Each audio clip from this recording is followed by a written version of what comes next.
2025ના આ ગુજરાત અને દેશમાં જેને જગતનો તાત કહીએ છીએ, એક ખેડૂતની એક દિવસની આજની તારીખે ખેતીમાંથી થતી આવક ફક્ત રોજના 27 રૂપિયા છે। ડબલ એન્જિનની સરકાર હોવા છતાં ભારત સરકારના આર્થિક સર્વેક્ષણ પ્રમાણે ખેડૂતના ટોટલ પરિવારની એક મહિનાની આવક એ 10,218 રૂપિયા છે। અને બીજી તરફ નરેન્દ્રભાઈના મિત્ર ગૌતમ અદાણી અને મુકેશ અંબાણીની સામૂહિક સંપત્તિ એ 16 લાખ કરોડની છે। આ 16 લાખ કરોડ વાળાના કેમ્પમાં આરએસએસ અને મોદી બેઠા છે। આ ખેત મજૂર અને ખેડૂતોના કેમ્પમાં કોંગ્રેસ પાર્ટી અને રાહુલ ગાંધી બેઠા છે। એટલું તમને કહેવા આવ્યા છે।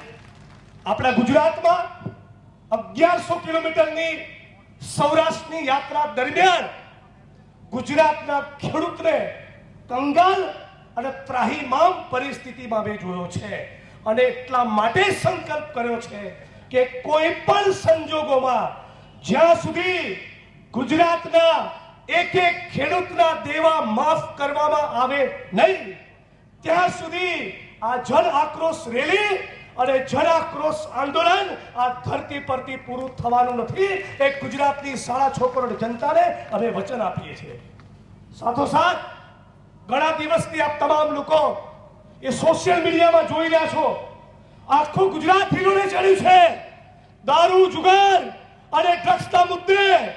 ત્યારે કહેવા માંગુ છું કે મુખ્યમંત્રી ફાકા ફોજદારી કરવાના બદલે તમારા મિસ્ટર હર્ષ સંઘવીને કહી દો કે ભારતીય જનતા પાર્ટીના અમદાવાદના ધારાસભ્ય અમિત ઠાકરના ભત્રીજાનું નામ હમણાં એક અંકિત નામના યુવાનની સુસાઇડ નોટમાં ખુલ્યું છે।